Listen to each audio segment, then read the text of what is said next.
Roberts. Can you hear me? I can. Can you hear me? I can. Beautiful. All right. It looks like our IT team got it all worked out. Please turn on your microphones.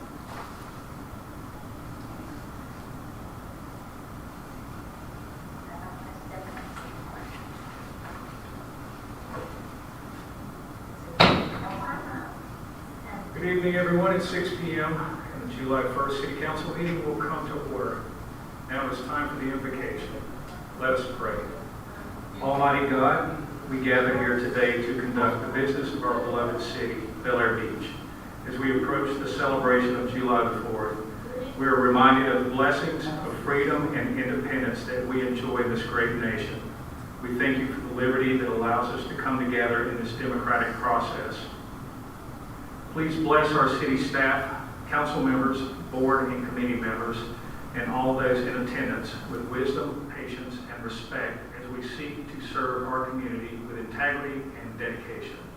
Grant us the clarity to see the needs of our residents, the courage to make decisions that promote the common good, and the strength to carry out our duties with humility and fairness. May our actions reflect the values of compassion, justice, and unity. We also remember those who serve and protect our city and our country, and we ask for your protection over them and their families. Let us be ever mindful of the responsibilities we bear and the impact of our decisions on the lives of our fellow citizens. In your holy name we pray. Amen. Now please rise and join me in the Pledge of Allegiance. I pledge allegiance to the flag of the United States of America and to the republic for which it stands, one nation, under God, indivisible, with liberty and justice for all.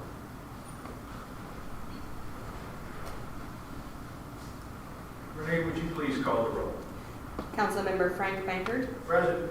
Councilmember Lloyd Roberts.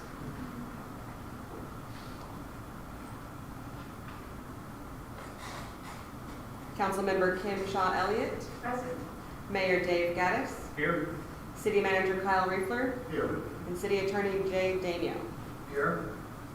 And was that an official answer from Councilmember Roberts? I couldn't tell. I did not have an answer from Councilmember Roberts.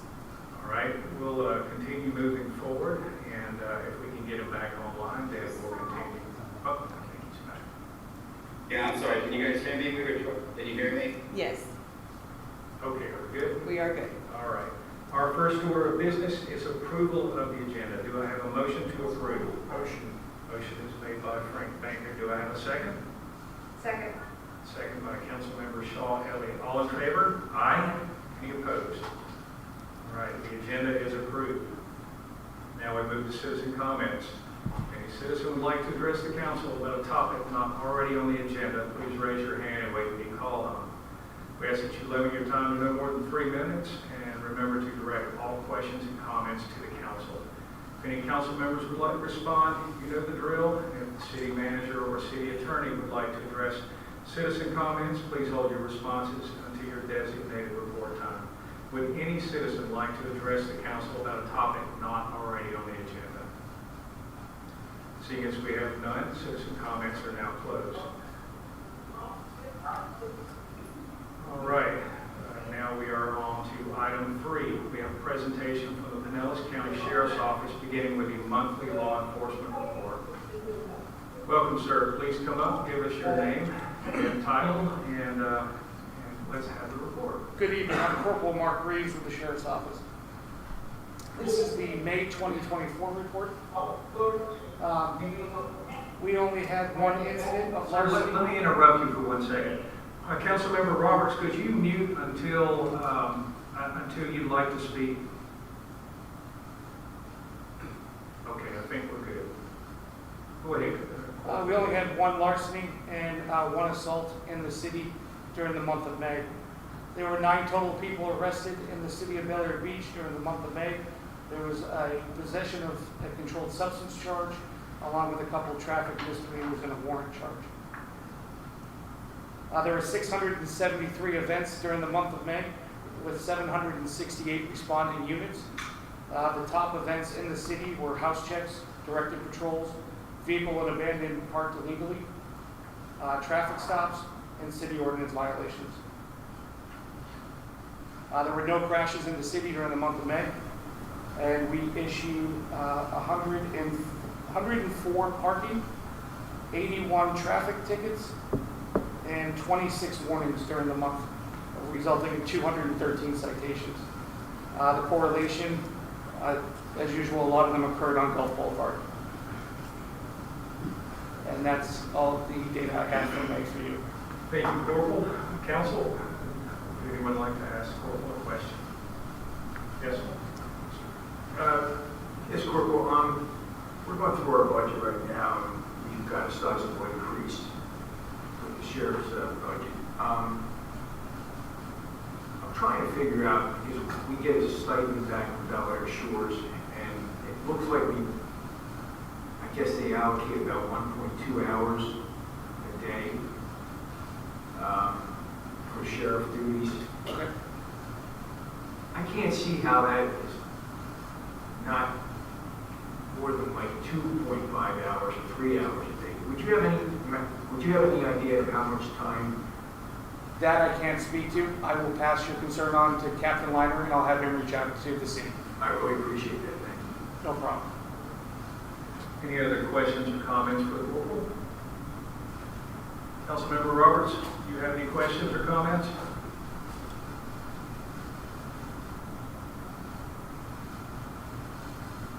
Okay, I'm going to take that as no. Thank you, Corporal, I appreciate it. Thank you, sir. Now we're on to the monthly code enforcement report. Deputy Trump here. Yes, he is. Hello, Deputy. How you doing? Good evening. I'm Deputy Trump with the Pinellas County Sheriff's Office, and I assist in helping with your code enforcement for the city. This month, for the month of June, we had 42 entries. With that, I had various different calls. We did 7 unpermitted remodels, 7 other enforcements, which include anywhere from garbage, not in cans, things like that, all the way up to directed patrol. So it's kind of an open type of category. I conducted 4 beach patrols, 5 construction nuisances.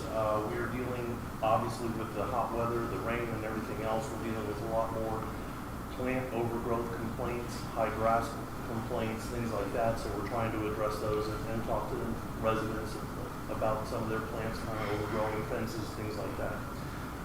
And then we had a couple of calls referenced just clutter in the yard, things being stored in driveways that aren't supposed to be there, and then 1 boat and trailer complaint that we took care of. So it was a pretty easy month, but we were pretty busy also. Any questions? Thank you, Deputy. Any questions or comments for Deputy Trump? Thank you. Thank you. 1 second. Mr. Roberts, do you have any questions or comments? I do not. All right. Thank you so much, Deputy. Take care. Appreciate you being here. Yes, sir. Next up, we have a presentation from the Pinellas Suncoast Fire and Rescue District, but I do not see it. Oh, there we go. How you doing, sir? I'm good. How you doing? Good. My name is Chief Stumberg. I'm here today. Chief Davidson had an emergency a special meeting with Indian Shores for the district, and he obviously apologized he couldn't make it, but he sent me instead. So hopefully that's a good substitute.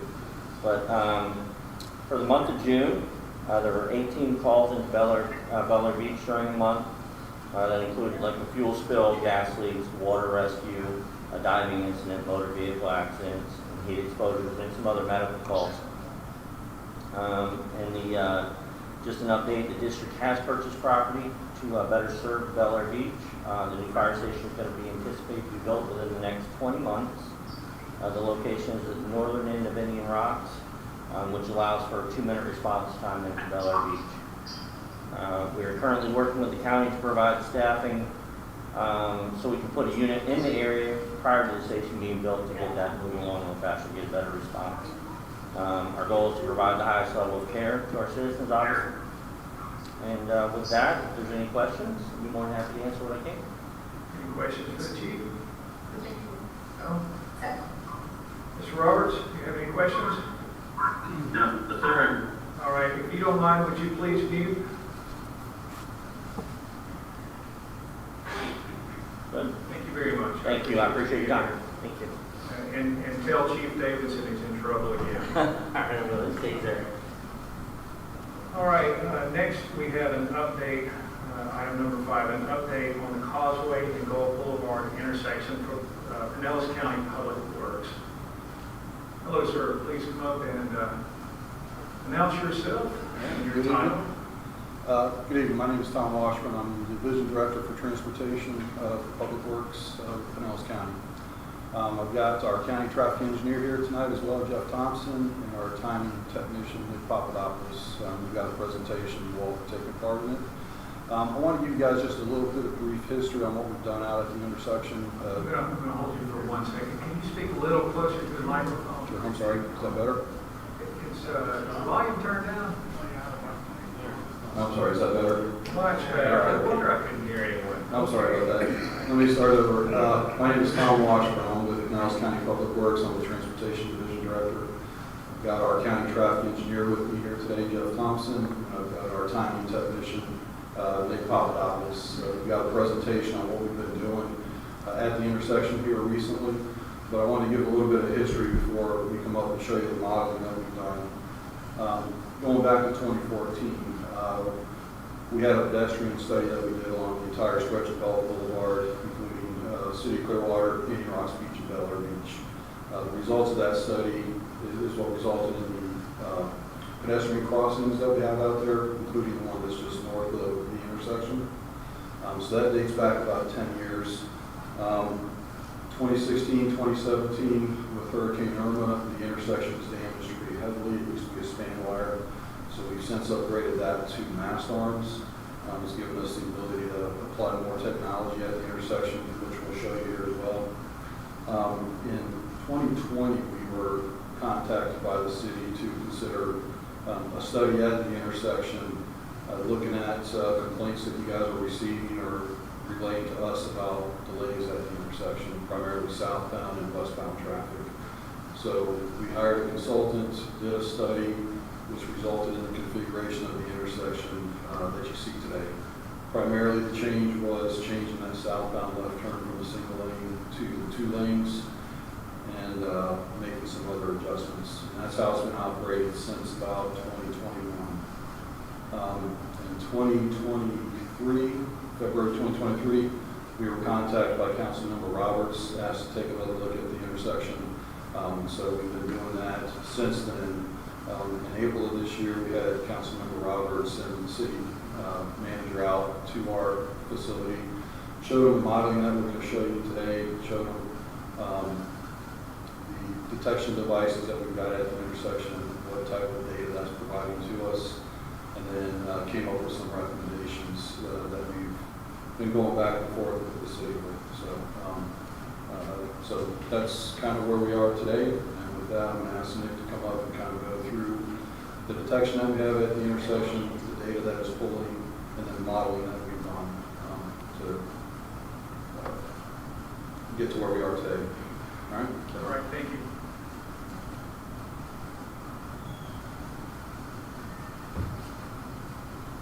Hello, everyone. My name is Nick Papadopoulos. I'm a traffic signal timing technician. I've been working in the county for 9 years now, so eventually I moved up to being the timing tech for the county.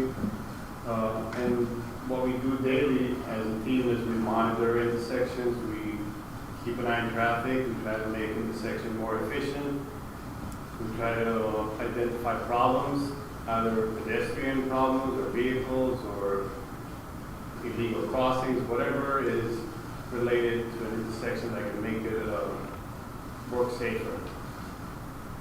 So my presentation is a little bit different today. I'm not going to show you a PowerPoint. We're just going to see some live data and also software regarding some new AI technology we installed at the intersection right down the road here at Park Boulevard and Brother Causeway. So give me a second, let me share the screen.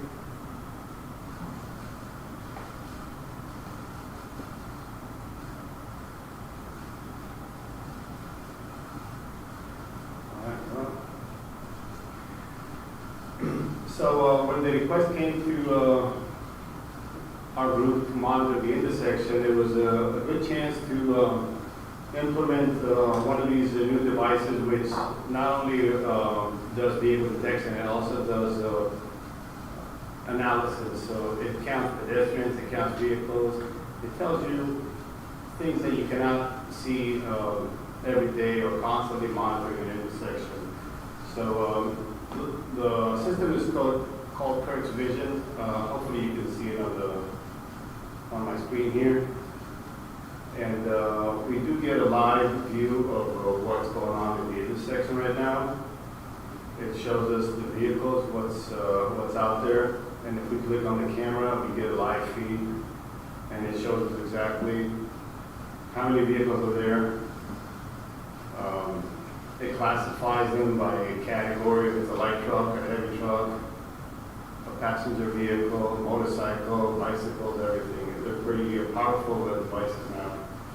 And having the ability to gather all this information makes it easier for us to analyze all the data and figure out what's going on. So right now you can see a live feed of the intersection. The southbound approach, the westbound, and then on the bottom is the northbound. And every time a vehicle rolls by, we do get like a count and a unique number. And that goes into the software, and then we can run an analysis and a report to see how many vehicles. So let's say, for instance, for today, we're going to do a 1 hour increment and see how many vehicles are moving through this intersection every day. And you can see graphs here. It tells you how many vehicles are southbound, how many use the through lane, how many use the left lane. And for this intersection, we are mostly concerned about right now for the southbound left turn and the southbound through. So looking at the data, any day you look at all the data, there's more than double vehicles trying to make a southbound left turn than vehicles trying to make a through movement. So right now, today, we have 1,500 vehicles so far going through southbound, but then you have 3,300 vehicles going southbound left turn, which is more than double. And the reason we need all this information is we want to analyze what will happen if we go to reduce the capacity from a 2-lane southbound left turn to a 1-lane, how bad the traffic will back up. And to do that, we take the report from this software, and then we enter all this, the numbers into another software which does modeling. So this is the most popular and the most powerful software that all the engineering firms use. It's called Synchro Studio. So right now, I'm going to show you the scenario of what is existing at the intersection. So right now we have a double left turn lane for southbound. And we spent hours monitoring the intersection. We do have the CCTV cameras. Let me show you real quick. Like, we can monitor from our office constantly. This is a live feed actually from another camera.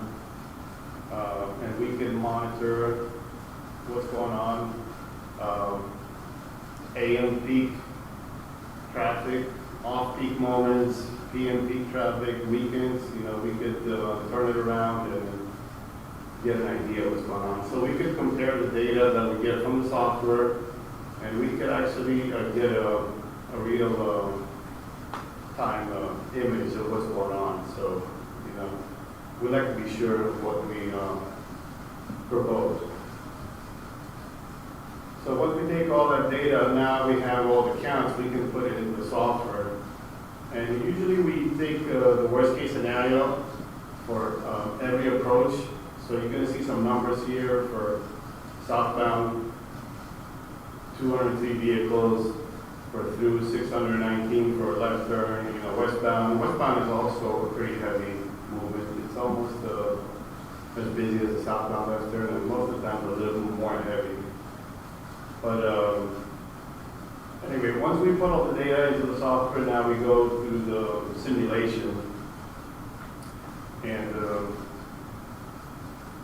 it shows you what's going on. I will speed it up a little bit so you can see the traffic moving. It looks a little bit cartoon view, but that's how it works. So right now, we don't have any significant backups. We haven't seen anything dramatically. There's a couple of times that we experienced backups due to a special occasion. Maybe there's an accident, or a couple of months ago there was a sand sculpture event going on at Clearwater Beach, so we experienced a lot more traffic. So, but on an average day,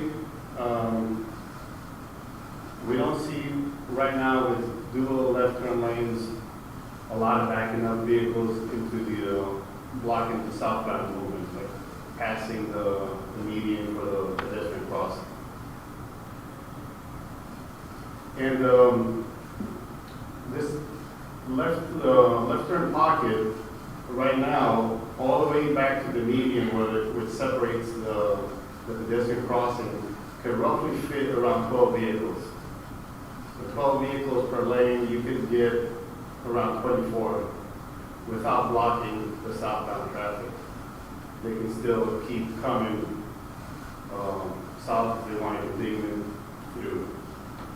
Now, so far, even in this synchro video, you don't see any backup. Everybody is happy. There's a little bit of the problem, I think, is when they merge over here to the left, because they don't have a lot of room, and they have to start merging. So as soon as they make a left turn, there's a marking on the ground that tells them you have to merge. And it seems like the problem is heading east. As soon as they make that left turn, people try to cut in front of everybody, and there's a little bit of confusion. I have spent several hours at this intersection observing traffic, actually, in the cabinet, real time, and there are a little bit of confusion with drivers. Some are more aggressive, some blow the horn, but other than that, the backup for the southbound is not there. And feel free to ask any questions in the meantime if you have something, okay? I don't mind being disrupted. Sure, Mr. Banker, I think, I live south of this intersection, so, but the people north of this intersection, I believe the biggest complaint is what you just said last, going eastbound. Now, I think you said you can hold 12 vehicles coming from the south into 2 lanes. Correct. So, yeah, this pocket here, we call it a pocket, but the left turn lanes from the stop are all the way back to where the median starts, where the palm trees are for the crossing, you could roughly get, because you have 12th Street also there blocking the traffic. There is a marking there that says do not block, so some vehicles block, some don't. So how many vehicles can you hold going east before you have to reduce it to 1 lane? You know what I'm saying? Over here, You're holding it to 12, right? Are you holding 12 total vehicles, or are you holding 12 vehicles per lane coming from the north?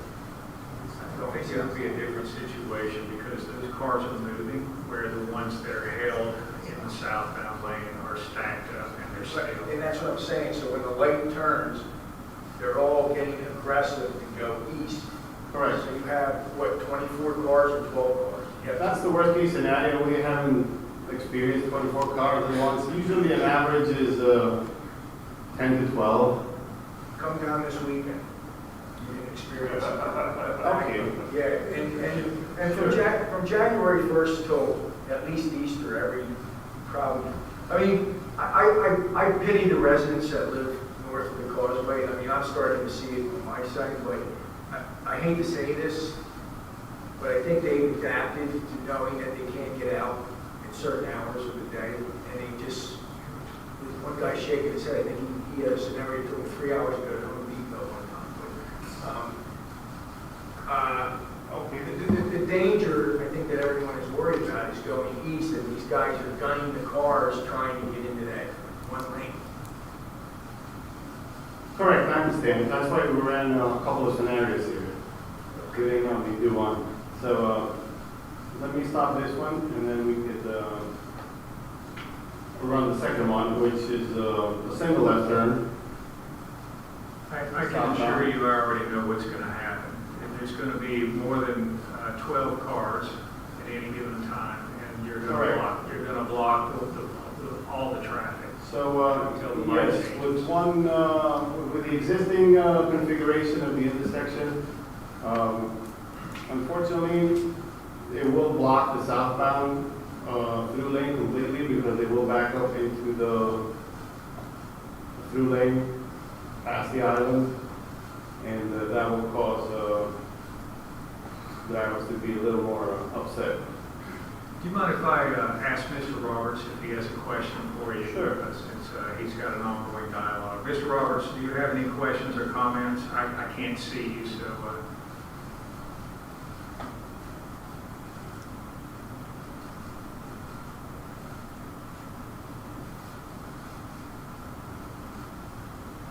Okay. I'm unmuted now, thank you. Well, I guess my first statement would be, I think everybody would be in agreement with the following statement, that if you have a single lane of traffic coming from the north to the south that wants to turn left on the causeway, that would be more safe than having 2 lanes turn to the left. So that's a given. That's the way it used to be. And I agree with everybody that when it was in that format, that there were times, I don't know how many times, but there were times when the traffic coming from Clearwater was free. And if cars wanted to turn left on the causeway, they would block the cars wanting to go south. So that's how it was before, and the decision was made to change that to 2 left-hand turn lanes to alleviate that problem.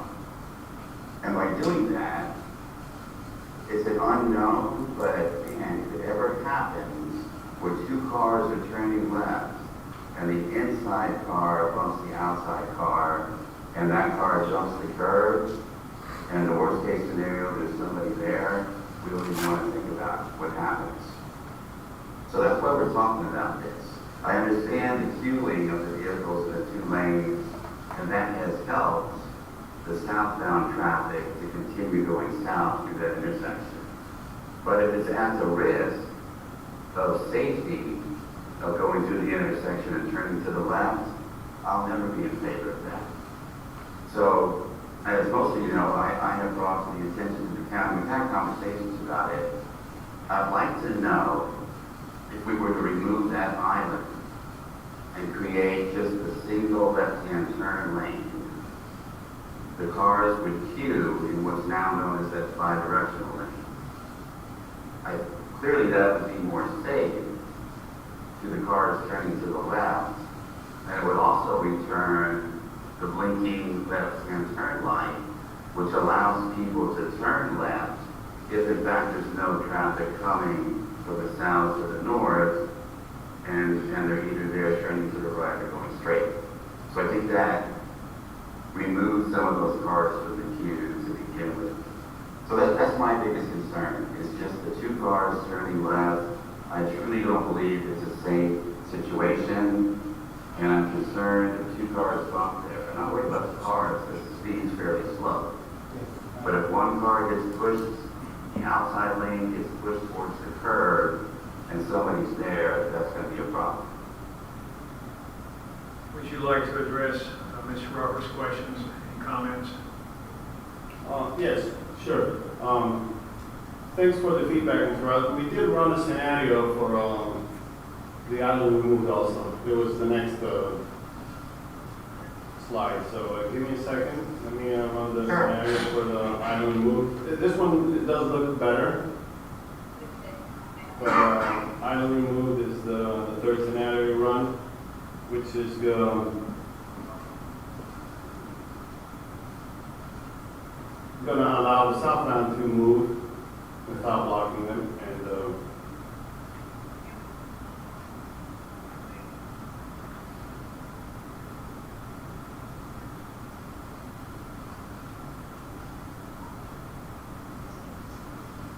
so this is the third scenario we worked on, having the island removed. We can't tell for sure how far back we have to stretch it.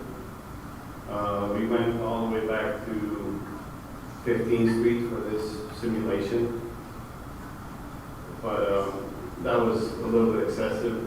We could probably make it a little bit shorter, but just to see how it works. It looks like it's not blocking traffic. And again, the flashing yellow arrow is not always the best solution because it's kind of like a double-edged sword. What happens is... Can you pause it right there? Sure. Just the way it is, thank you. All right, continue, please. The flashing yellow arrow has one disadvantage. If there's a lot of pedestrians, and usually weekends or early in the morning, there's a lot of pedestrian activity. When they push the button to cross the road, the flashing yellow arrow gets disabled. It's a safety feature that the FDOT requires. It's called Pet Protect. So every time there's a pedestrian crossing and they push the button, they don't get that flashing yellow arrow. They have to wait. It goes into what we call a restricted left turn. So most of the time you should be okay. Are you talking about the pedestrian crosswalk at the island, or are you talking about? No, not the island, at the intersection. Yeah, okay. Yes, at the intersection. So every time I can zoom in a little bit. So let's say right here, there's a pedestrian going north and south. All right. This flashing yellow arrow will be disabled. They will get the red arrow. They're not going to be able to move. So most of the time you're okay, but typically when there's a lot of pedestrian activity, usually it's early in the morning when everybody's trying to go to work, and that's when it gets disabled. So if you get like a couple of cycles of pedestrian activity, what will happen is this will start to back up also because they're not going to get that gap in the north from the northbound traffic to clear. So typically you can clear another 4 or 5 vehicles. It depends on how heavy the northbound is or how much of big of a gap you got. But that's one disadvantage of the flashing yellow arrow. Otherwise, if there's no traffic northbound, you could clear as many cars as you can within that time frame because every movement has a specific amount of time in seconds that they can utilize. Now, again, that can be adjusted if that third option is to be chosen. And also another disadvantage of the single lane southbound left turn with a long queue is that now you need more time for vehicles to accelerate. So even though you're not blocking southbound traffic, you need a little more time to clear more vehicles because they're going to be 300 feet back at the intersection. By the time they make it to the stop bar, it's almost time to max out and move to the next movement. So let me ask you a question. If you'll move down a little bit so we see higher, so you see more northern. Okay. So if you look at 12th and 13th, how do they get out during a high volume of traffic in this scenario? With no island, how are they going to get in the middle lane? How are they going to make a left? They're not going to. Right now, there is a do not block at the intersection of both of these. Do you think for a minute that they'll follow that? I understand, but we're keeping the same setup, so So It's up to the drivers to obey the rules, just like speed limits. The signs are there, but nobody obeys them. But we're just trying to simulate it in the software. I understand. And we did notice there's like a parking lot over here, so like a public parking over here, right next to this zone here. I don't know how these people get in during traffic or out. They wouldn't be able to either. There's no way they'd be able to turn into that public parking. What everyone would have to do is head north, find an empty spot to turn around, which would create more problems. I would like to make some suggestions if you've got time. Sure. Can we pull up the presentation, the PowerPoint that I made?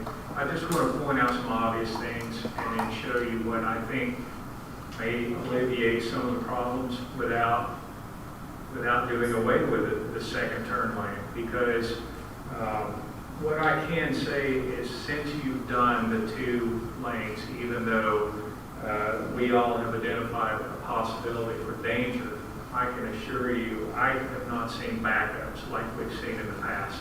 I've seen where we've had to wait and wait and wait for sometimes as much as 10 minutes to get out on Gulf Boulevard where the backup's so bad, especially towards the end of the day during, say, spring break or a special event.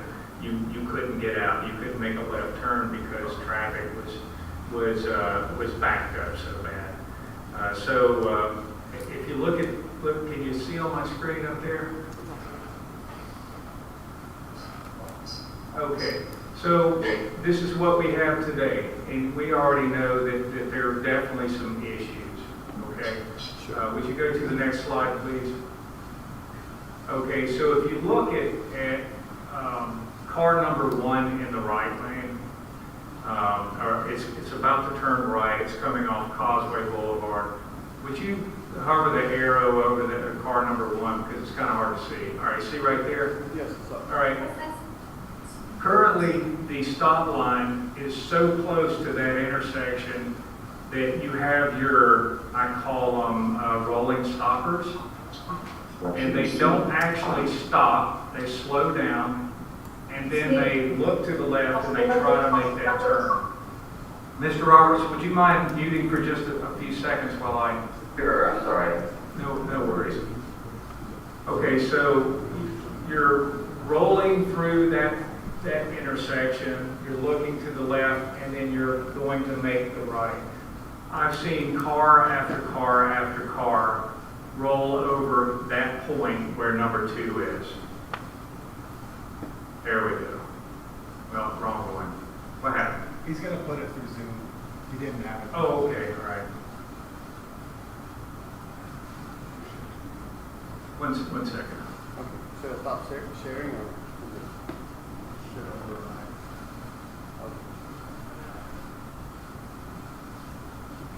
There we go. Okay. Mr. Roberts, can you see this? Nod your head, yes.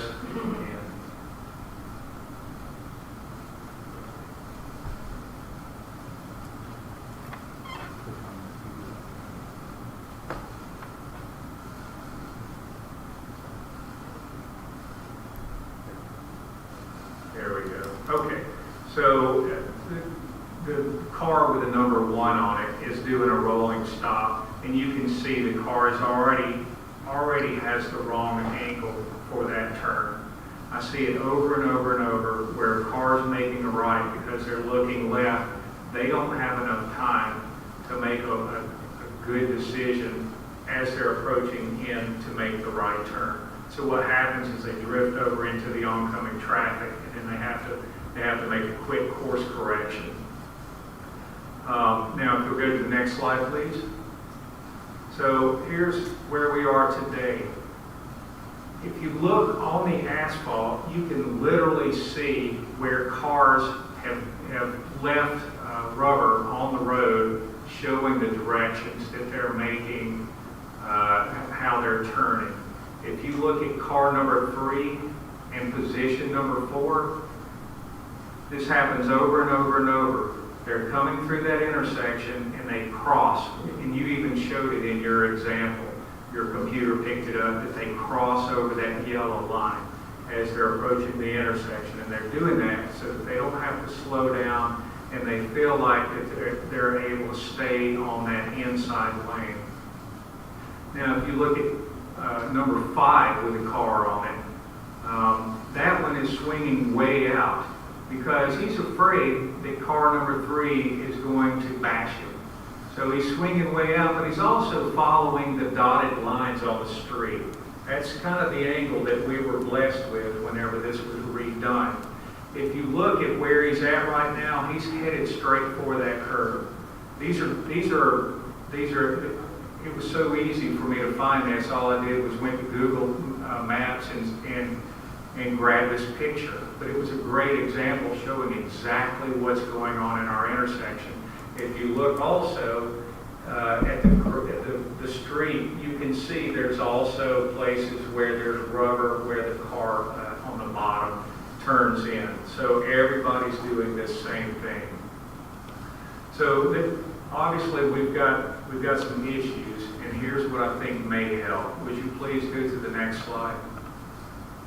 Oh, and by the way, another problem before I go to my proposals is that cars they have to sometimes fend for themselves because it looks like they're going to collide because this car's angled wrong, that car's angled wrong, and they're wondering who's going to do the wrong thing. So not only do you have to worry about getting in the appropriate lane, but you have to worry about your neighbor bashing your car. Next slide, please. Go ahead there. Let's see. Okay, so here's my proposal. That is to move the stop lines back. There's one on Gulf Boulevard. You move that one farther north, and you move the one on Causeway further east. And while you're at it, go ahead and move the crosswalks. I realize that it would cost some money, but I think that it would solve a lot of the problems that we're having right now. The reason why is because if you look at the dotted white line that's been painted, it's supposed to guide those cars headed south and then turning on the Causeway. The radius is too steep. It's too hard of a turn to safely for both cars to do that together. So if you go to the next slide, you see this is where the radius is bigger. It's less of a dramatic turn simply by moving those lines farther away from the intersection. Now, this may create some other problems, such as I believe you would lose 2 cars in your left turn lanes. So instead of 24 cars being able to handle 24, you'd only be able to handle 22. But I believe what I'm hearing is that it's rare we have a full stack. Whenever the light turns red and we're busy, it's rare that we have 22 full cars filling up both turn lanes. Is that right? It happens, but not very often. Not very often. Okay. We witnessed it just a few times. Okay, but if you look at the turning radius that's painted there now compared to my caveman drawing that I did, my radius is far larger than the one that's painted on the street. I think that what that would do is that would help make the left turn much safer than what it is today because you're not having to make such a dramatic left. Next slide, please.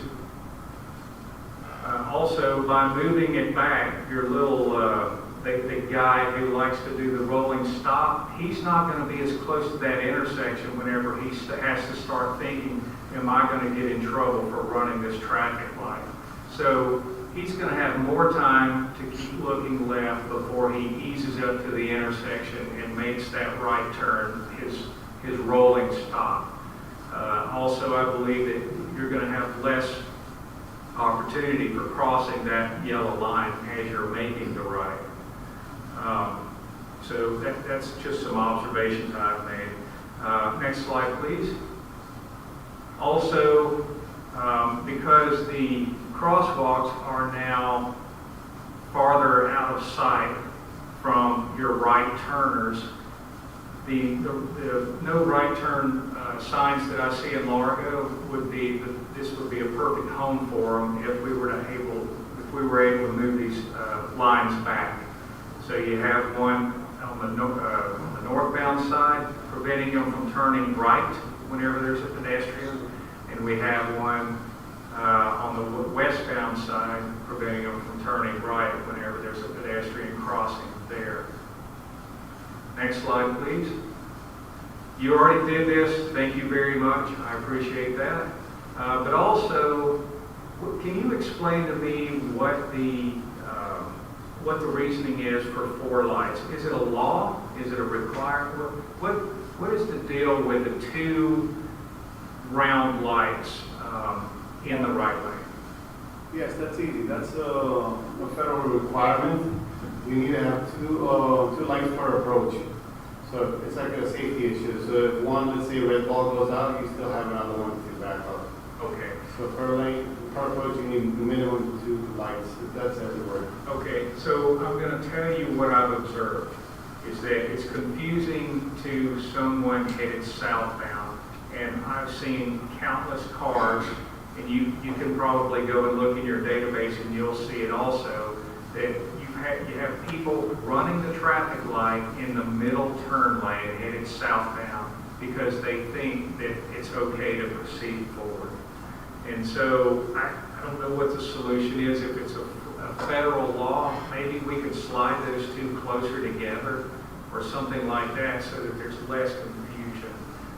Because the arrows are pretty straightforward, but unfortunately it looks like one of those green lights, I think people are confusing and they don't know if they're allowed to go straight or if they're supposed to turn left or what they're supposed to do. And that was one that the city manager and I spoke to each other about. We knew that there would probably be an issue with that, but it just seems like maybe the spacing, the gap, maybe if we can get them a little closer. They have to be, by law, they have to be a minimum 8 feet apart. 8 feet apart. So we can double check to see if there is maybe a little wiggle room. Okay. But because I think there's also a street name sign on the arm itself, we might not have too much of a room to play. Okay. I can pull it up real quick, see if there's any wiggle room. But usually they have to be within the lane and certain degrees. I understand. Yeah, I think that one has what we call illuminated street name sign. So late at night it illuminates the street name of the road. So I can't tell if they're pretty close to each other. So I can't tell if it can go maybe a few inches or maybe a foot now, but I can't see it being too much. Also, I forgot to show you, all that you mentioned, that the software captured, if you go to the notifications, here's an example. Hey, what's here? Oh, it's not showing. I guess they found me. Give me a second. Where was it? Sure. Okay. Can you see it now? Yes. We maximize. So the software captures all that you mentioned. Everybody's clipping that westbound left turn lane. Yep. When they're making, and it's on and on every day. That's all we see in notifications. Most of it's called wrong way driving. It also captures red light crossings, the people that are Here we go. doing red light. There's a lot of instances. We have a lot of pedestrians that don't push the button to cross the road. It captures them as a pedestrian violation right here. So sometimes, you'll see, this is a motorcycle. But yeah, most of the wrong way detection that you mentioned is captured in this software. You'll see all day. Anytime you look, it's always these westbound And we did come up with a proposal for that. Mr. Jeff Thompson prepared the proposal to what we think could help the traffic. And let me pull it up on my computer. So one thing we noticed is the lines on the road are faded, and people are confused. The skip lines, what we call, so the skip lines are faded out, and they can't keep the vehicles while they're making the left turn in track. So this is a similar scenario to what we just spoke about a few minutes ago. Maybe we could refresh these paintings, move the stop bar a little bit back. There is a merge marking on the ground here, very close to the intersection right now, which we think forces the drivers to start merging a lot quicker than they should. And we were thinking maybe delete this and keep the other one downstream, which is like 100 feet, not even east of there. And the stop bar, we mentioned that one. Adding markings. Now you did mention in the previous slideshow a no turn right on the pedestrian there. That could help, but it could also cause backup because now you're holding that westbound left turn movement for the whole amount of time that they're allocated. Actually, that would be to the right. Yeah, the westbound right turn. So the right turn, I mean, they would have to stop. If someone's crossing the street, why would we not do that? Correct, but right now, most of the intersections, vehicles have to yield to pedestrians. So once the pedestrian clears, they could proceed. So let's say you have another 10, 15 seconds remaining in that movement. You could clear maybe another 5, 6 vehicles. But when you restrict the left turn, when the pedestrian is there, now you don't clear anybody. Everybody has the right turn. Correct, they have to wait for the whole split, so they're gonna lose the whole cycle, they have to wait for the next. So, it could help the pedestrian safety, but it's not gonna help traffic, especially on days when the westbound right turn traffic is very heavy and there's also pedestrian activity. It will cause some backups, so it's something to consider also. Going back to my original question, going east, I can see 4 marks, okay? And coming from the south, I can see like 7 marks. So that 24 car scenario, turning into that eastbound lane, it doesn't fit, is what I'm saying. And Correct, it will have to merge. right, and what I'm saying is, if you do the Manor scenario by moving the marks back, I don't know if that's, I'll try anything, but does that now accelerate those people even more? You know what I'm saying? Is if you're giving them more of an area to accelerate? No, my thoughts were not that. My thoughts were more of they were going to be able to focus their attention more on merging and less on maneuvering that turn. Because this all comes down to human nature. I'm sitting in traffic, I'm upset, I want to go home. If I see an opening, I'm going to gun the car. I got this big machine under me, and they're trying to get over the bridge. I mean, that's just human nature. I represent the people of Delaware Beach. I really don't care if the people get backed up all the way to Sand Cape. Because we have these Waze apps, we have this Google map. If they see a large traffic jam, maybe they won't come here. Well, excuse me for that. If you are saying you're representing all of Delaware Beach, you just completely forgot about everybody on the north side of the causeway. No, I mentioned that earlier. I said that our residents have more or less adapted that they cannot get out certain times of the day. made that crystal clear, so. What do you do if you need something? Are you That's- just stay home? No, but what I'm saying is if we're making it easier for people to get here, it's just going to cause more traffic. I think the purpose was to give them an easier way out, not in, going that way across Gulfport or across Causeway, is to allow people out. Because if you look, you've got 2 lanes turning south, I understand and that. you've got 2 lanes turning east. But what I'm saying is the 2 lanes turning east is compressed from the 2 lanes turning south. You can only fit so much into that eastbound lane. I'm Jeff Thompson, I'm the traffic engineer. I wanted to speak to your question about going eastbound. When you're going from 2 lanes to 1 lane, there's a formula, and it's based on the width of the travel lane and the speed limit, not so much the capacity.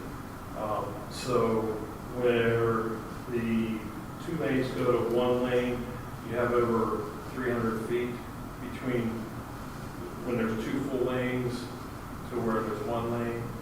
And you have that much. What's required by the formula is about 250 feet. So you have roughly 80 more feet than what's required to narrow, we go from 2 lanes to 1 lane. So where the merge, like Nick was saying, where the merge here, the first one, as you come around from south to east, that's a little too early. I don't know if people, when they see that, they feel like they have to turn right there. I haven't seen that when I watch the camera, but that could be, I think, a good recommendation to take that out, but then add another one pretty much east and west of the first driveway there, which is Palm Drive. But that's what this drawing, let's see if I can get this to.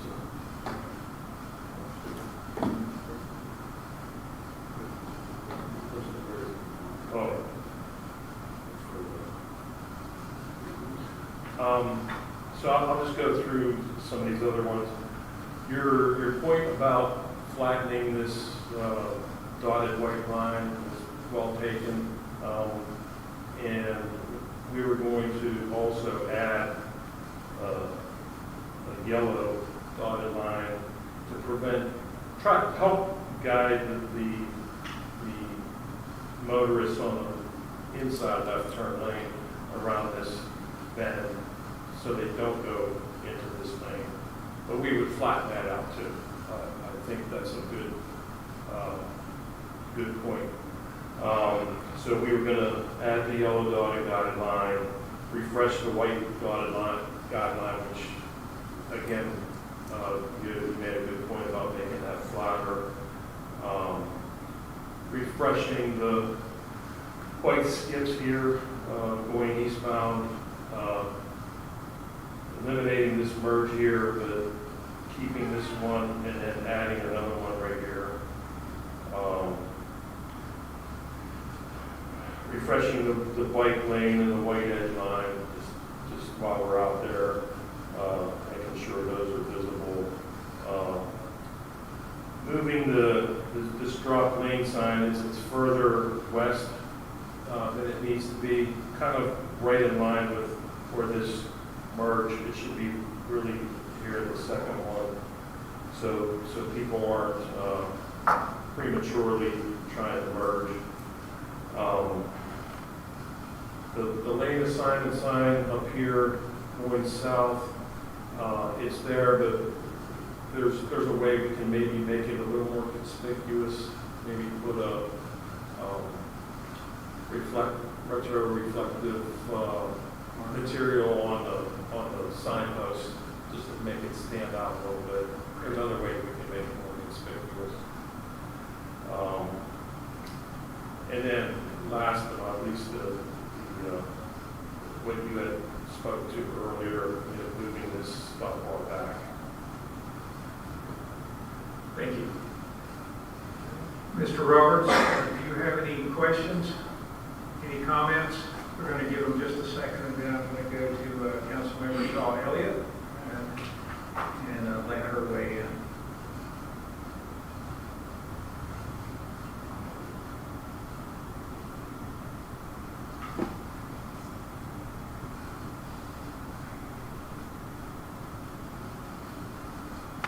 Right, now I'm unmuted, can you hear me? Are you worth all this trouble? I don't know, in between there, I took some line dancing for the wobble wobble, so when I get back, I can show you how to do that. All right, do you have any questions or comments? I do. So, kind of in summary, just from my viewpoint, obviously years ago, we had a single left-hand turn lane with the median on 13th and 4th Street, 13th and 14th Street. Then we went to a double left-hand turn lane coming off of, and making a left-hand turn on the Causeway Boulevard, which we have now. But one scenario we have actually not had physically is the single left-hand turn lane on the Causeway Boulevard without the median. Now, I know you had questions earlier, Mr. Mayor, concerning people coming off 13th and 14th Street. And the county has a lot of data, which I haven't had a chance to really see regarding how many vehicles they think would typically queue up into that single lane. It sounded like earlier, one of the gentlemen said, you know, he didn't really think it would even go past 13th Street in particular. There may be some times when that happens. Right now, I'm guessing there's still a challenge. If they're coming out of 13th or 12th and 13th Street and they want to make a left-hand turn out of their street to head south and maybe either go further south or take the left to get on Causeway, they still have a little bit of a challenge with that now, even though it does provide them some safety because of the median. But personally, I want to get some more data and information and recommendations from the county. So if we go to that single lane, which they did have some information on that, and vehicles would queue up into that single lane with the ability to sometimes make a left-hand turn with a blinking yellow light. I don't feel like there's going to be a lot of times when those cars queue up. So the people that live on 12th and 13th would have difficulty coming out of their street and attempting to make a left-hand turn. So I, for one, would like to see that happen. The county had told me before, if we did that, and for some particular reason, later on we felt, well, you know what, maybe this didn't work as well as we wanted to, it's not that difficult for them to go ahead and put back the curbing to create that median like it was before. Again, all pointing to the safety of the two cars trying to make a left-hand turn, which I don't feel comfortable with. Thank you, Mr. Roberts. Now let's go to Councilmember Shaw Elliott. Well, I want to thank both the mayor and the county for all of their efforts, because I think this has, the presentation is a viable solution. I like the fact that it is preserving both double lanes for the southbound left-hand turns onto the Causeway. I think that's important to preserve. I think it's also important to preserve the double left-hand turn lanes that are westbound and going south. It looks as though this solution to push back the crosswalks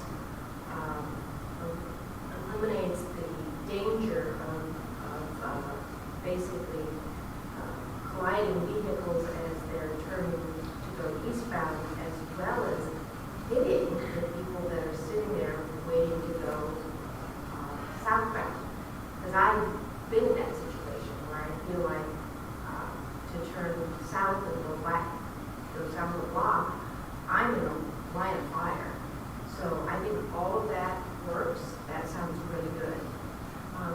I am concerned about pedestrian traffic, so I'm open to any kind of observations that how we can better preserve pedestrian safety, in that as we push the Causeway sidewalk back further east,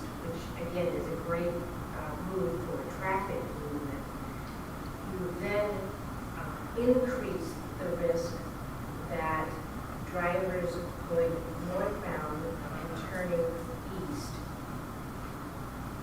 will not see anyone in the pedestrian crosswalk. So it's a blind curve for them to see anybody in that crosswalk. So whatever we could do to improve that safety measure would be great. And lastly, I would not favor eliminating the island. And under your proposal, that wouldn't be necessary. But the island is important, I think, for several reasons. One is aesthetically, it's just nice to have it and to have some palm trees and some greenery. But more importantly, it's also a safety zone for pedestrians. So as you cross Gulf, there's a place where you can wait and be safe on that island. And I think that's important also. So if you could address how to make it more prominent that someone is sidewalk for those northbound east turns, what we do with that, that would be great. Thank you, Councilmember Shaw Elliott. I'd like to hear from the city manager. City Manager Reaver, what are your thoughts? My thoughts are to follow the county's recommendation. I think that they have all the technology to plug all of the scenarios into their models, and they do this every day. So if we have some other models we'd like to experiment with just to get the data on them, I think that's the best course of action. Thank you. Mr. Roberts, you have conversed more than anyone. Would you like to have some final words before we let these gentlemen go home? Sure. Thank you. Just very quickly, thank you, Mr. Mayor. Just so everybody knows, we do have already 2 different pedestrian crossings in our city that do not have a median. So I know some people think that all of them do, 2 of them do not. And there are some, I know in Interim Speech, they've been removing them. So I don't think from an aesthetic standpoint, that really carries a lot of weight. And I just want to go on the record, because I feel very strongly about this, about not continuing to not have the 2 left-hand turn lanes. So I want to make sure that everyone understands I am 100% against that. And I pray to God nothing ever happens, but it does. I want people to know that I was not for that when that accident occurred. Thank you. Thank you, Mr. Roberts. Mr. Mayor. Yes, sir. Just for clarifications, Mr. Thompson, did you say how many feet was it that you had to get into the? You know what I'm saying, when you're going east, how many feet did you have before you had to merge? If you're going from 2 lanes to 1 lane, Yes, it was 35 miles per hour and a 12-foot lane going from 2 lanes to 1 lane, about 250 feet. 250 feet. Yeah. And we have 2 lanes coming from the south that hold 12 cars each From the north. from the north. Roughly, yeah, depends on the size. It might be a bigger vehicle, it might be a truck, so Well, approximately. my software in my head, an average car is 14.8 feet, okay? So let's say 15 feet times 12, 180 feet. You put 2 feet between each car. I'm not a mathematician, but I pick up dog poop for the county, all right? You can only put so much poop in one bag, all right? And this is the problem. You're trying to merge all these cars, and there's not enough room. It's a simple solution. I don't know why we're making it so complicated. Thank you. And what is your simple solution? I think we should go back to where it was. I agree with Mr. Roberts. If someone gets hit there, I'm not going to be responsible either. All right. And Ms. Elliott, you made a good point, because when you are making that crossover, you move it back, remember that it was people who put that big wall there. So now you got even more restriction. People aren't looking, they see that wall. Bang. Thank you very much. All right, gentlemen, we look forward to hearing your, if you change your opinion or whatever it is planning on doing? We would like to know what it is before it actually happens, just to give us the opportunity to talk about it and present it to the community at worst case, all right? Yeah, absolutely. I appreciate the time tonight. I know this took a little bit longer than we anticipated, but just like we've been doing, we'll coordinate through Kyle, and as we revise our drawings, we'll get it to him, and we'll wait here for you guys before we take action. We appreciate you being here and addressing this long overdue conversation.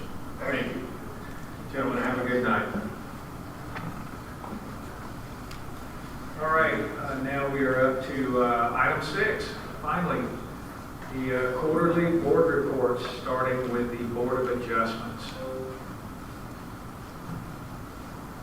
Mr. Kelly, I'll give you a couple of minutes to clear it out before you guys are fighting over the microphone.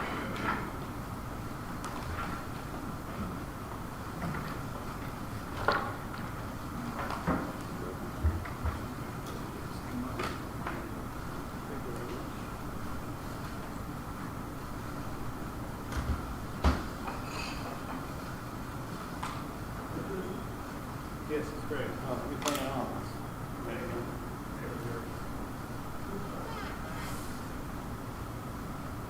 Welcome. Good evening, Mayor. Good evening, council members. My name is Mike Kelly. I'm the Board of Adjustment Chairman. Here to report to you about the activity we've had in the last quarter. Not only is it the last quarter, but the hearing that we had 2 weeks ago is the only one for 2024. Last year we were overloaded with a bunch of pools, a bunch of docks. This year it's been kind of quiet. And the case that we had that was heard on June 13th was a front setback as opposed to a dock or a pool. Other than that, we were sad to lose one member of the board who resigned. Mark Beam has resigned from Board of Adjustment. But it's on your agenda, as you know, upcoming soon, with a candidate for a potential appointment as a new board member to fill our board for 7. This board has 2 auxiliary members. Right now, we only have one, since one of them had moved up to a full spot. And the second gentleman has chosen not to go for that particular full-time appointment as he travels too much. He's not here enough. So I hope you see fit to appoint the gentleman that's on your agenda later for a full-time position on our board.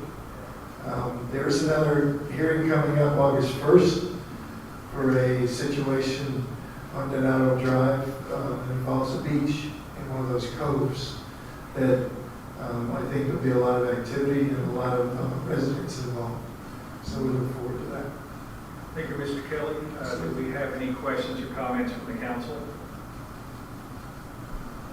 Mr. Roberts, do you have any questions?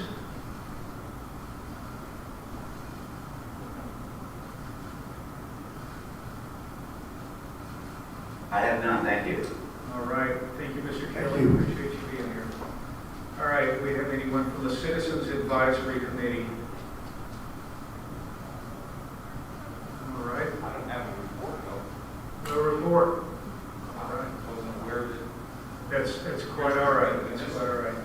Okay, since we have no report from the Citizens Advisory Committee, let's move on to Parks and Rec. Anyone here from Parks and Rec tonight? That'd be me. Okay, who do we have? Can you hear me? I can. Okay, I'm Patty Roberts from 102 20th Street, Chair of Parks and Rec. So last time we were together, gave a report about we were looking for muralists to do a mural on the Morgan Park restroom walls. So we have obtained a muralist, John Comer, and he's presented sketches, and it's $1,500 per wall. It includes the prep work, the paint, and the sealants. and he's ready to begin work at the end of July. There should be sketches in your packet, and it shows for the Gump Boulevard wall. There's a turtle that says, "Welcome to Bel Air Beach." And then there's the bathroom walls, which is facing south. There's palm trees. And for the oceanside wall, it's dolphins. Can you see all those? Yes, we can. Okay. At this time, we have $2,500 remaining in our budget. And I understand that that may be adjusted for the full cost of all 3 walls being completed at one time. Are there any questions? I have a question. Was this ever going in front of the council to vote on? According to what I was told, it did need to be voted. And last meeting, when I told you about it, you said you just wanted to see the sketches before we moved on. That's my understanding. So where we're at right now, they have $2,500 that was allocated for the promotional events that they haven't spent.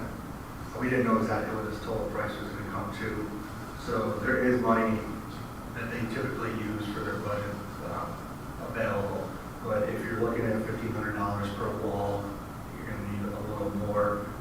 There is some, just talking about repairs for the non-departmental budget, we've come under this year, so there is some money to work with inside of that budget. But it would be the council's decision to move forward. So we can put it on as an agenda item if you'd like to officially vote. I'd like to hear each council member's opinion on this project. Yes, Ms. Elliott. Thank you, Patty. This is Kim Shaw Elliott. I love the idea of the turtle. I think it supports the work that a lot of people are doing in terms of saving the turtle nests in our community, and so that's a great theme to put out there.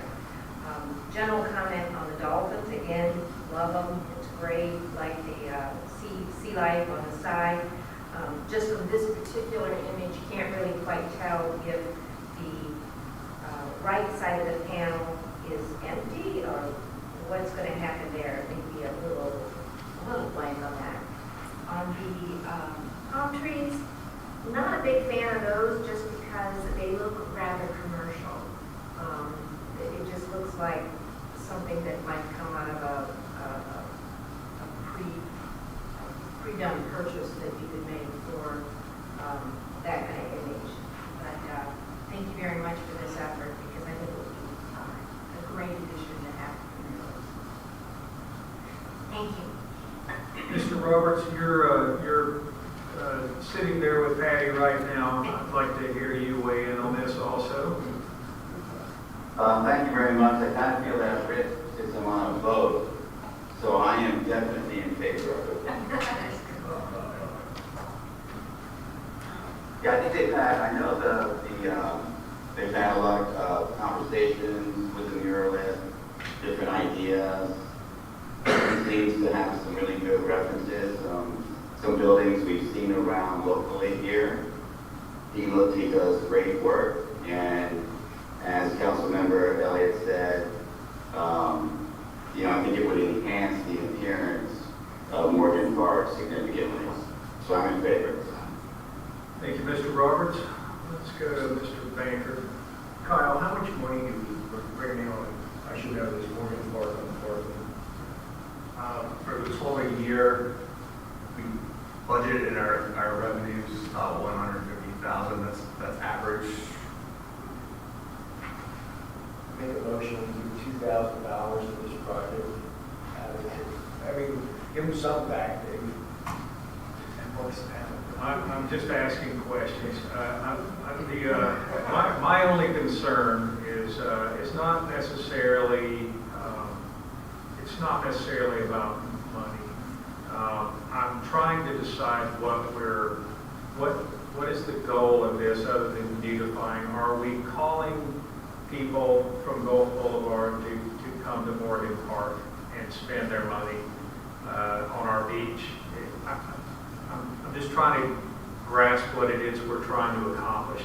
I love the idea of beautifying anything in Bel Air Beach, but I'm not sure if we're saying calling all tourists to our private community. Patty, what's your thoughts on that? Well, you hit it with the beautification. That's where we came up with the idea. I knew they had just completed the cleanup of Morgan Park, and we were trying to think of other things that we could do. And that was the idea that we came up with. And the welcome to Bel Air Beach is anybody that pulls in there, and they don't have to live in Bel Air Beach to park there. But I don't feel like we're saying, come on in. We're just saying, this is our beach, and we think it's beautiful. And the turtle idea was, because we're trying to protect the turtles here on our beach, that's why we chose the picture of the turtle. It's all about beautification. What is the lifespan of the mural before it needs maintenance?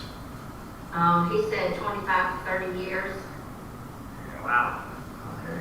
Yeah. All right. There's the well. It says Bel Air Beach, and there's a turtle. You say it well. Okay. Well, I really think that we should take a vote on it anyway, just so that we go on record. I'm just going to be upfront about it. I like the idea of painting on 3 sides of the building. I don't like the idea of that side. But can we go on record, or is that good enough? I think everyone else is in favor of it. Well, I agree with Jim on the palm tree. That's what we're doing. Well, we can change that, but, we got 3 ideas from him, and we wanted it to be simple, but still very much in nature. So, if you have an idea for the bathroom wall side, or we can just do the 2 sides. Everybody loves a manatee. Yeah, we debated on the dolphin, manatee, and stingray. So we could add one of the other, the manatee or the stingray. I like the manatee. I'm having a problem with the Gulf Boulevard side of painting the Gulf Boulevard side, just because I don't want to attract more people to Morgan Park. I think that we do well as it is, and that's just where I stand. I think the motion we don't do Gulf Boulevard. Well, that was the main one, so that people did see it. I have to agree with the mayor on, this, we try to keep this as private as possible. I mean, the 3-hour time limit, the parking and everything like that, so. We have a motion on the table. Do I have a second? What was the motion again? I'm sorry. Not to do Gulf Boulevard. What if we just did the picture but not put Bel Air Beach? I think it's still, I'm sorry, we have a motion on the table right now. We have to decide if we have a second or not.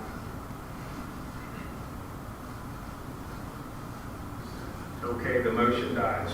All right. Well, if that's the case, it sounds like you guys can do whatever you like with this mural. Okay, thank you.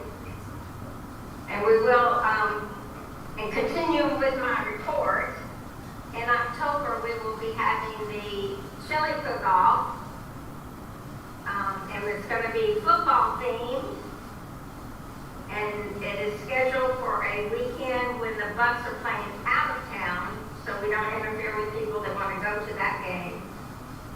So everybody needs to sharpen up their recipes for chili and sign up to participate, or either just come and eat. we've chosen was October 13th. That sounds good. I happen to know somebody that makes good chili. I know, so you better sign up again. All right, thank you. Wait. One comment, Patty, do you have an update, a comment regarding Porch City, an announcement about that? Oh, yes, thank you. We also have a new activity that Ms. Shaw Elliott presented called Porch City. And it is going to be once a month. And I don't have my notes in front of me since we're on this cruise. I believe it's July 29th is the first one. It begins at 7 o'clock. It will be on the back porch of the City Hall. And just come and visit with your neighbors. You bring your own activities if you want. We will have some cornhole set up and maybe a couple of other things, lawn games. But it's just getting to know your neighbors. Similar to our picking up litter on the beach, but there's no work involved, only fun. So that's July 29th at 7 p.m., the backside of City Hall. Thank you, Ms. Roberts. I appreciate it. Do we have any other questions or comments for Ms. Roberts? Patty, I was told there's no beach cleanup this week because of the 4th of July, and there were some people on the June. I was there in June, but there was nobody there for the June beach cleanup. Is it going to be back to August now, or what is it? Yes, the June one was up at City Hall instead. That was posted on the sign that they met up at City Hall for the cleanup behind City Hall, that beach. Okay, there was about 6 or 8 of us that showed up At 19, yeah, that it was changed, and that was in the, what do you call it, online letter and on the sign. But yes, we canceled because of the 4th of July, and no one was in town. All right. Thank you, Patty. I appreciate it. All right. Now we are up to, let's see, we are up to the, where am I at here? Now we're up to planning and zoning. Do we have anyone from planning and zoning? No, the chair is out of town, but he did provide a written report that was included in the packet. All right. Well, that concludes our reports, and now we are on to number 7. Apparently, Mr. Moore billed us so much that he didn't want to be here, so he sent in one of his partners to take the heat. Randy gets to go on exotic vacations, and here I sit. I don't have much to report other than that, but I appreciate your. All right, Mr. Danio, I guess you're off the hook today. I appreciate you being here this evening. And now we're up to number 8, City Manager Report. Mr. Reefer, you're up. Thank you, Mayor. Run down the list, Gulf Boulevard undergrounding project. Phase 1, we're ready for Duke to get started on that. There's nothing really in their way, so it's completely on their schedule. For Phase 2, we have all the conduit in for the communication line, which is Spectrum. We got an update to Spectrum as far as when they're going to pull their cables. We're still expecting that within the next couple of months to be done within this fiscal year. We're sitting right now sort of at a standstill with the easement requests. The consultants and project manager undergrounding utilities undergrounding in Florida, they've been diligently trying to get the easement requests from residents. Residents do not want to give easements for where Duke is recommending that the equipment goes. So we've asked Duke in our last meeting for an alternative option. If they stand by that we need these easements, then I've asked them to come to one of our meetings to explain this and bring some of those residents in as well, because I think that's the only way we're going to get to the discussion of moving forward. The stormwater improvement project, last Friday, the engineer, Larry Flutie, and I met with the contractor. We are in agreement of what they want as far as getting those curbs in, so that they can get them in the proper way the first time they install them. So they've asked for that we do give them the grades every 10 feet, so they can have a surveyor out there stake the grades, and then that way they'll have precise measurements up and down each street, because it is a very difficult terrain to install the curb. So the engineer's doing all the work on the front end for them to go out there and resume the project. Our goal right now is we've approved for the paving to get done on Morgan Drive, 25th, 24th, and Cedar Spruce and Palm Drive. Those are all they've all been approved by the engineer, so that we can have the paving completed and the grass and pavers restored. Those residents are happy. It's been a long time for them to wait. And then the first set of detailed grading plans we're going to get out are going to be 14th, 15th, and 16th. I plan on meeting with the engineer and the contractor again to make sure that they have everything that they need, and then we can get out there and resume the curb work. Right now, in the meantime, I've asked them to fill this. They filled in front of the driveways with the road base while we've been on standstill, but I've asked them to fill the rest of the trenching just because we've been getting a lot of rain. And I've noticed that we're kind of getting some water sitting, and we'll get ahead of it before we start getting some complaints on that. The code review, I've met for about 3 hours with Mr. Cerno. We went through all the recommendations. He has everything he needs right now to start drafting the ordinances to then go to Attorney Mora for his review. But I plan on bringing workable ordinances for council discussion in August, so that we can be ahead of the game for first reading after the time period elapses for Hurricane Ian. And then lastly, our RFP auditing services, we met as an audit committee, and there's a recommendation that is an agenda item, so we'll wait until later for that. All right, thank you. Do we have any questions or comments for the city manager? I have a comment. Yes. Regarding the stormwater improvement projects, I wanted to point out that our plans have consistently said that 9th Street would have been handled last September. Waiting a long time for that initiative to begin.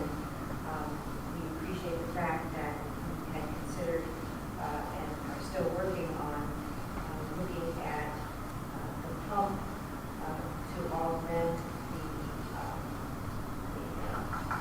the valve. But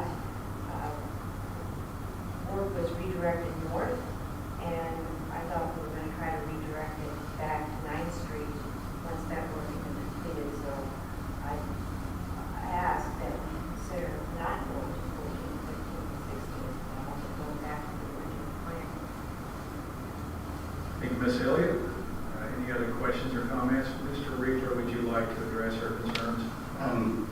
Right now I hesitate to go from 14th to 15th just because they already have been broken, the curb's been cut out, and they have gaps on the edge of their street. So I think they're surprisingly being very patient where we're at right now while we get this figured out. So they don't feel like it would be proper to delay them from getting their curb in at this point.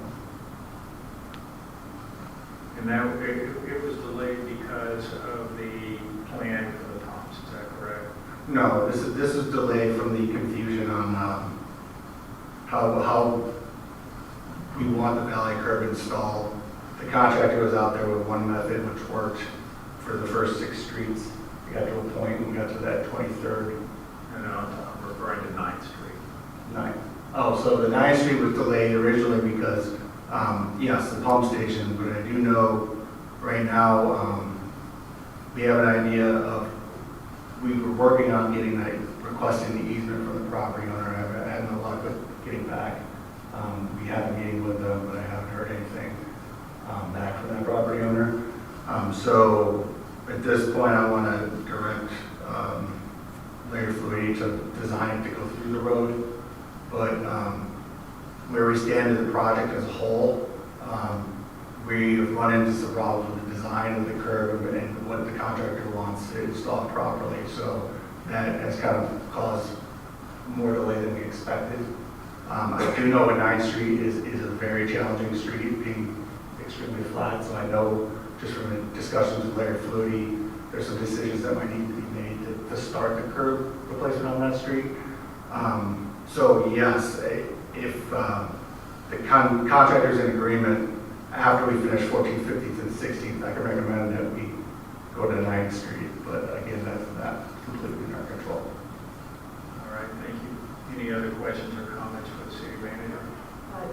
Just a clarification, 9th Street wasn't skipped because of the pump issue. It had already been skipped, and for some whatever reason I don't understand, it went from 8th Street north after that, and 9th Street was on the schedule. The pump issue came up later, but thank you for the reminder, Mr. Manager, that yes, those streets are already open. I don't know how they got up there in the first place. We're coming back to 9th Street, which is a disappointment. But now that they're open, yeah, it can take care of that, but whatever influence that you can have to turn that project for the street up, repairs on that, we appreciate it. Thank you, Ms. Elliott. Just a comment. I think 9th Street would be the prototype for the whole city when it's done. I mean, if we were going to proceed the way the original plan was, to go first to 8th Street, it's a disaster. I mean, so hopefully your street will be completely coming forward. You might have to wait a little bit longer, but No, I appreciate it. yeah, I think you're going to be happy. We're all getting somewhere. The learning is continuing and the product is improving. Mr. Roberts, would you like to address the city manager? No, sir, all good. All right. If that's it, then we'll move on to the city clerk's report. Everybody good? All right. Hello, Ms. Rose. I provided a written report, and I have nothing else to add this evening. You've all seen the report. Do you have any questions for the city clerk? Mr. Roberts? No, sir. All right. Now we are on to the consent agenda, items 10, 11, and 12. This is for approval of the June 3rd, 2024 City Council meeting minutes, the June 17th, 2024 special City Council meeting minutes, and the June 17th, 2024 City Council budget workshop minutes. Do I have a motion to approve? Motion to approve as written and proposed. Motion is made by Councilmember Baker. Do I have a second? Second. Second by Councilmember Shaw Elliott. All in favor? Aye. Aye. Any opposed? I don't think there are. All right. The consent agenda passes. Now we are on to the regular agenda, item number 13. This is for consideration of the appointment of Mr. Anders Wellings to the Board of Adjustments. Is Mr. Wellings here tonight? And if so, would you like to speak, sir?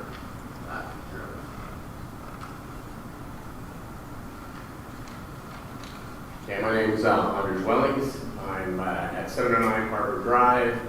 Yeah, I think last time I was applying to help out on the city commission, city board, and but I also said I wanted to help anywhere I could. So the Board of Adjustments, I know a couple people on that. I thought it'd be fun to help out there, and I think I could really bring some value. So yeah, I'd like to consider for that role.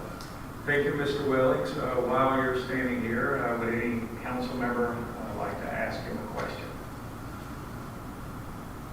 Mr. Roberts? No, sir. I think he's very qualified and we'd love to see him on that board. Yeah. And I'm glad to see you here and coming back. So very good. Let's go to the citizens for comments. And thank you, sir. Okay. You can stand down now. Would any citizen like to comment on the nomination for Mr. Wellings on the Board of Adjustments? Mike Kelly, Hibiscus Drive. Again, I want to just reinforce the fact that the gentleman who wants to get involved with the city and showed a lot of passion to do it, it's hitting us at the right time because we have a full-time opening in that board He's here all the time, and he'd be a great addition to our board with this experience, and we look forward to having him if you so choose. Thank you, Mr. Kelly. Any other citizens like to address the council on this topic? All right, citizen comments are now closed. Council, I'm going to need a motion to appoint Mr. Wellings to the Board of Adjustments. Motion to appoint. I'm going to give that one to the hand raiser here. So that goes to Kim Shaw Elliott. Do I have a second? And I believe that was Mr. Banker. Ms. Elliott, you have the floor. Just to echo the comments that have already been made, Mr. Wells has indicated a lot of interest in serving our community. He's highly qualified and I'm great addition. Would anyone else on the council like to comment on this topic? No? Mr. Roberts? No, sir. All right. Well, in that case, Renee, would you please call the roll? Councilmember Baker. Yes. Councilmember Roberts. Aye. Councilmember Elliott. Aye. And Mayor Gaddis. Yes. So congratulations. You're in unanimously, and thank you for serving our city. I look forward to seeing you get to work. All right, now we are on to item number 14. This is for the City Council selection of a professional audit services firm and to authorize the city manager to execute an auditing services agreement with the selected firm. The audit committee's recommendation for city auditor is Wells, Hauser, and Schatzel, EA, for the amount of $32,200.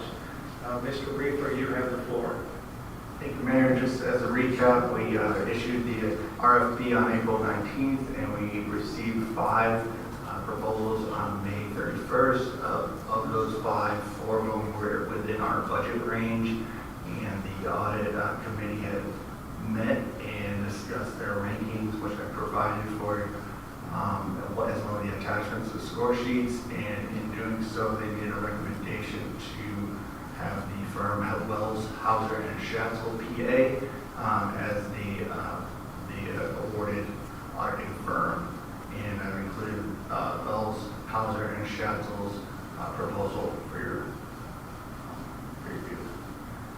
Thank you, Mr. Reefer. Let's go to the citizens for comments on this topic.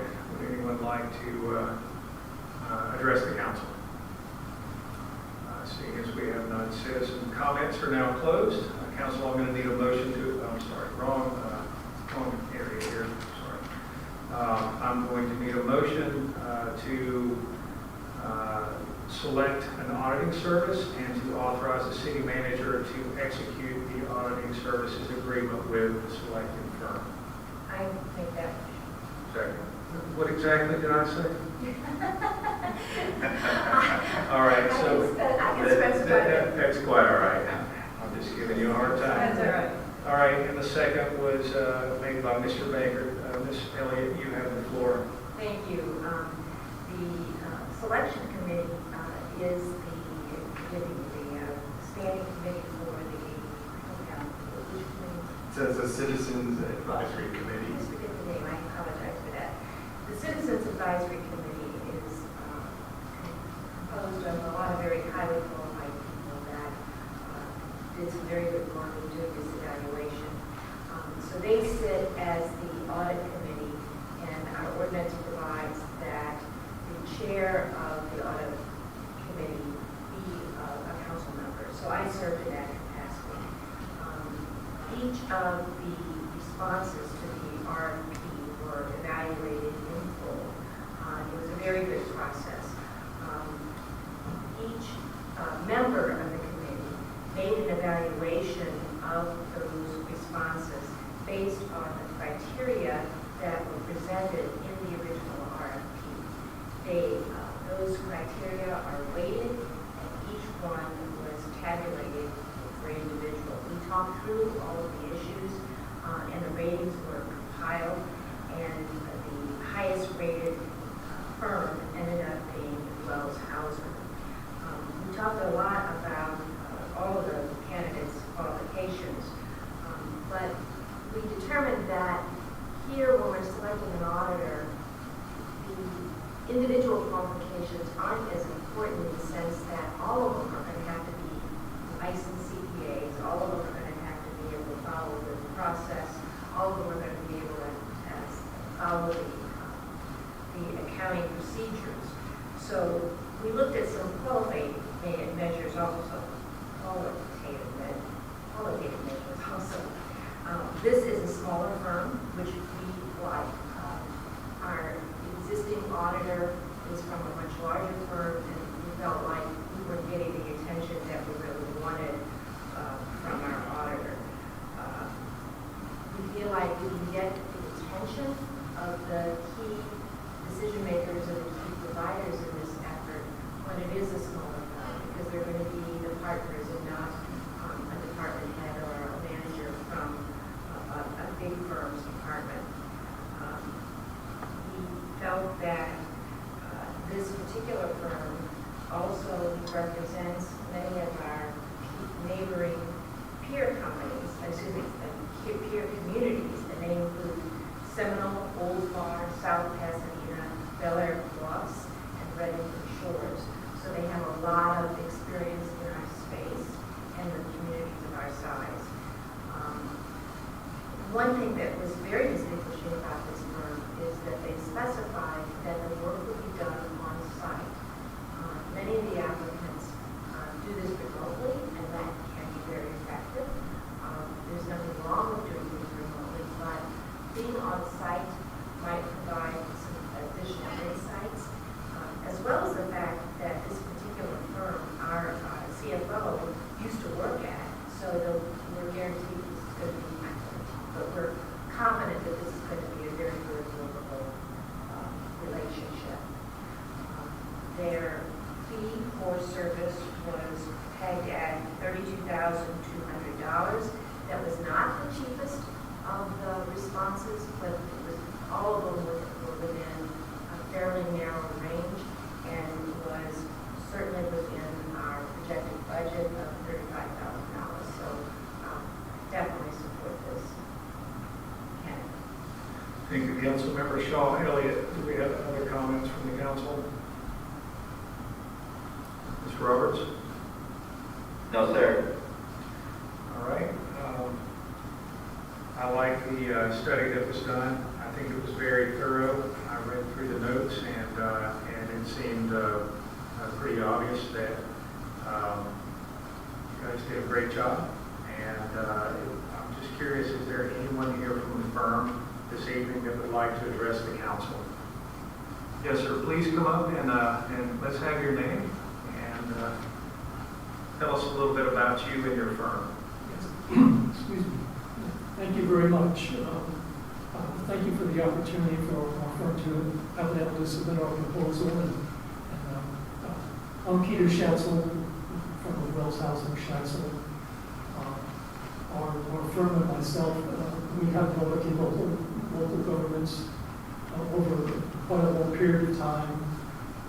In addition to our current client base that we had indicated in our proposal, we had at one time, for a period of 10 years, we had audited the city of Tarpon Springs. For a period of 12 years, we audited the city of Newport Richey.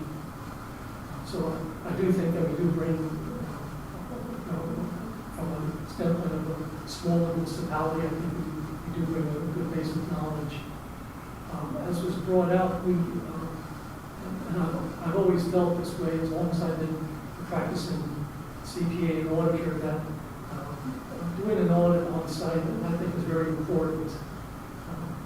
I've used the phrase that if you're not here on site, it's almost like you're trying to work in a vacuum. And as an auditor, and being present in the client's offices, you get to basically get a sense of the tone of the town, and you get a better opportunity to know the people, and I think it just gives us a better opportunity to be able to serve you, and if there's areas where we feel we can make recommendations. I think as auditors we're a lot more apt to be able to find those areas, out of physical presence. I don't really have too much else to add to that. I think you'll find that I think think we do a very thorough job. I've been accused of probably over-auditing, but I think if you're auditing a local municipality and you're looking at how other people's monies are being spent, I think it's important. And so we have our approach to looking at money being dispersed. We take a broad sample. So I guess I would conclude that, again, I definitely do thank the City Council for the opportunity, for giving us the opportunity to be able to serve your interests. Thank you, Mr. Schatzel, and I agree with you that the on-site audit is definitely the more streamlined, more efficient way of doing things, because you get caught up in this email back and forth constantly, and we all know it's very time consuming. Sometimes it's one request at a time, and it can multiply the amount of time it takes to get the job done. Whereas if you're in our building, that's much more efficient. So I greatly appreciate that, and I definitely understand the attraction. Thank you very much for being here tonight. Do we have any questions or comments from Mr. Schatzel? Mr. Roberts? No, sir. All right.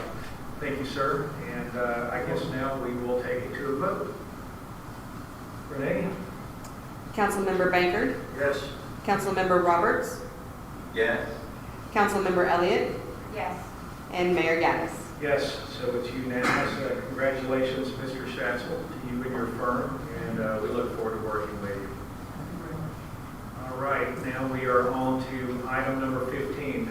This is consideration of resolution 2024-01. This is normally where I make Randy read the resolution. Are you prepared to do so, sir?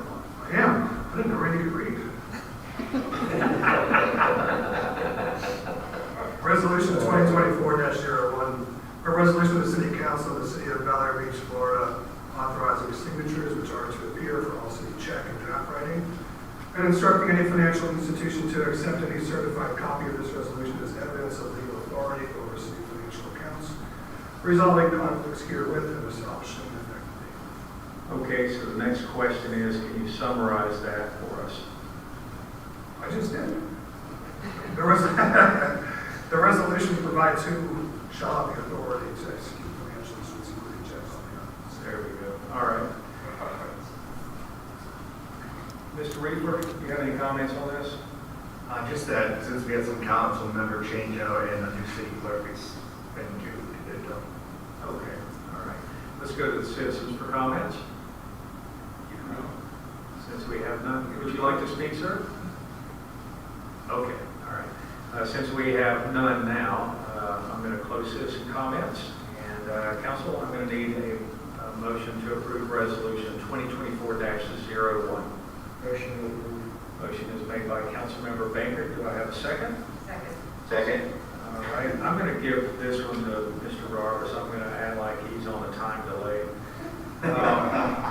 Mr. Bankert, you have the floor. I think the way it's written, proposed, speaks for itself. I believe we should take it to a vote. I agree. All right, Renee, would you please call the roll? Councilmember Bankert, Yes. Councilmember Roberts, Yes. Councilmember Elliott, Yes. and Mayor Gaddis. Yes. So resolution 2024-01 passes unanimously. We will sign, we'll give you all our autographs after this meeting, so don't anyone leave. And Mr. Roberts, whenever you come back, you have to sign too. Yes, sir. All right, now we are on to item number 16. This is, I can't believe this is the first or the second resolution of the year. I can't believe we've gone this far. It's almost, well, it is July. Consideration of resolution 2024-02, a resolution of the City Council of the City of Bel Air Beach, Florida, approving the fiscal year 2023-24 non-ad valorem assessment roll for the Bellevue Estates Island Assessment Area, directing certification. I read it for you. I did his job, didn't I? Can I have a refund? You're gonna need one, I think we're talking about the 2024-2025 run-on assessment. You are correct, sir. Look at that. Okay, so there was a typo there. Would you like to read the resolution correctly? It would be a pleasing honor to do that. Resolution 2024-02, a resolution of the City Council of Bel Air Beach, Florida, approving the fiscal year 2024-25 non-ad valorem assessment rule for the Bellevue Estates Island Assessment Area, directing certification of the assessment rule to the Pinellas County Tax Collector, and providing for an effective date. Why, sir, are we doing this? You are doing this in compliance with the 6th Judicial Circuit final judgment rendered in May of 2018 for the Bellevue Estates Island Assessment Area on file with the city clerk, and to make sure that you are collecting the taxes due under that assessment. Thank you, Mr. Danio. Mr. Riegler, do you have any comments? No, sir. All right, let's go to the citizens for comments. Anyone would like to speak on this topic? We're not going to talk about taxes then. Okay, citizen comments are closed. Council, I'm going to need a motion to approve resolution 2024-02. So moved. Motion made by Kim Shaw Elliott. Do I have a second? Second. Second is made by Councilmember Roberts. Councilmember Shaw Elliott, you have the floor. Seems pretty perfunctory, so make the assessment to get money in. Thank you, Ms. Elliott. Do we have any other comments? Yes, we have none. Renee, would you please call the roll? Councilmember Bankert, Yes. Councilmember Roberts, Yes. Councilmember Elliott, Yes. and Mayor Gaddis. Yes, so resolution 2024-02 passes unanimously. Now we move on to item number 17, which is unfinished business. Do we have any unfinished business? Mr. Roberts? No, sir. All right, let's move on to item number 18, which is council comments. I'm going to begin tonight with Councilmember Shaw Elliott. I don't have any news items to report, but I do wish everybody a very happy 4th of July and in full recognition of the liberties that we have here and our hopefully continued fair administration of justice. Thank you, Ms. Elliott. Next up is Councilmember Baker. I would also wish everyone a blessed 4th of July and thankful for all the guys who served and women who served in this country, gave us this liberty and freedom. I also want to note last week's Supreme Court decision, Johnson versus Grant, regarding camping or homelessness taken over public space. Supreme Court ruled that it's okay for towns to create ordinances regarding camping. I didn't even know we didn't have an ordinance for camping like a lot of our other cities did. I was approached by a deputy of our town telling me that this really started late fall into the spring. Guys are sleeping out on this bench here and other benches, and our deputies have very limited ability to go and ask them if they're residents without the Supreme Court ruling. So I really think maybe we ought to look into putting an ordinance in for camping here, because it's just not the guy sleeping on the bench. It's the rude comments he's making to some of the women that will go from the 3 to 6 o'clock in the morning. Thank you, Mr. Baker. Something definitely to bring up in the next work session. Maybe Randy can come up. I'll mention it too, and the advice you were getting previously is correct. You know, there have been a lot of, in multiple jurisdictions in Pinellas County and throughout the country about the contours of how to deal with the homelessness crisis and what our local government is permitted to do lawfully. But as Council Banker has noted, there's been a change. I couldn't believe what the deputies were told by some of these people, and they have nothing, they can't do anything about it. But this will help. Yeah, and Florida courts have been quite hostile to attempts to quote outlaw homelessness like that. So this has shifted the landscape a little bit. I'm interested in myself. Thanks. Thank you. right, now we are up to Councilmember Roberts. Thank you, Mr. Mayor. First of all, I'd like to thank all the work that Councilmember Shaw Elliott did with the audit committee. I think that most of us remember she had almost just been barely sworn in when we voted to have her represent our council. And she did it beautifully, and I just want to thank her for all the good work she did there. Also, the Bel Air Beach Community Foundation did some work, I think last weekend, or maybe the previous one recently, for the Veterans Park. And I want to thank all the people that were out there making that happen. We had a great turnout from Home Depot, so they were very helpful, and they supplied a lot of the materials as well as labor. I know Kyle was out there with some of his staff, so thank you for everybody that helped with that. We always want to do everything we possibly can to support our veterans, so thank you. And again, like the other two council members just said, have a wonderful, fun 4th of July, and be safe. Thank you, Mr. Roberts. I'd also like to thank you for being at the Community Foundation event. It's looking nice out there, and I can't wait to see the final outcome.